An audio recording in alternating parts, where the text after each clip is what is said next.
Ano ba ang tanda na hahatakin na ang sasakyan mo matapos mong hindi makabayad ng 1 month, 2 months, o 3 months onward? Siyempre mararamdaman mo yan.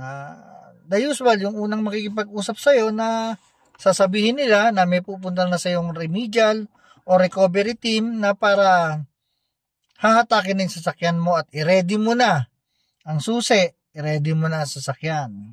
Hindi man gano'n ang way na pag-ipag-usap sa'yo ng kausap mo sa phone, meron na lang magugulat ka, may surprise. Pupunta na sa bahay mo at hihilingin na i-voluntary surrender ang sasakyan mo.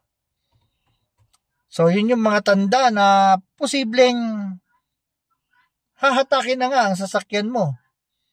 No, dahil hindi ka nakabayad ng 1 month o 3 months onward. Yun po yung voluntary surrender na ginagawa na paghahatak ng sasakyan. So, iba naman po yung paghahatak ng sasakyan na may court order. So, kung hindi mo sinurrender yan sa mga repo man, nung pinapasurrender nila para, kumbaga sa kung tawagin nga namin ay voluntary surrender, i-endorse po nila yan na maipile ang demanda sa court. So, yun naman po, the usual, ang tanda na naipapile na yan sa court, makakatanggap ka ng final demand letter o attorney's demand letter, which is sinasama nila yun sa annexes ng pagdidemanda sa court, including din dun yung yung statement of account.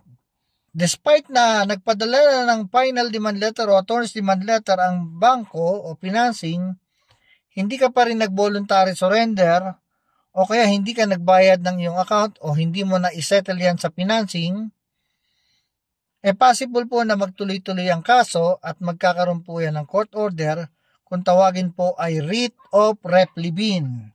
Kung saan, paglabas ng court order na yan, sheriff na po ang pupunta sa inyo para hatakin ang sasakyan. So, kailan pa pwedeng magdemanda ang bangko para magkaroon ng court order? May iba na nagpa-file 1 month.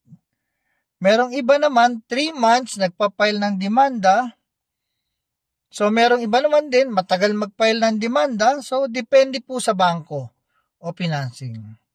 Pero meron pong 1 month pa lang nagpa-file na sila. So, minsan lumalabas po ang court order, mga 2 weeks.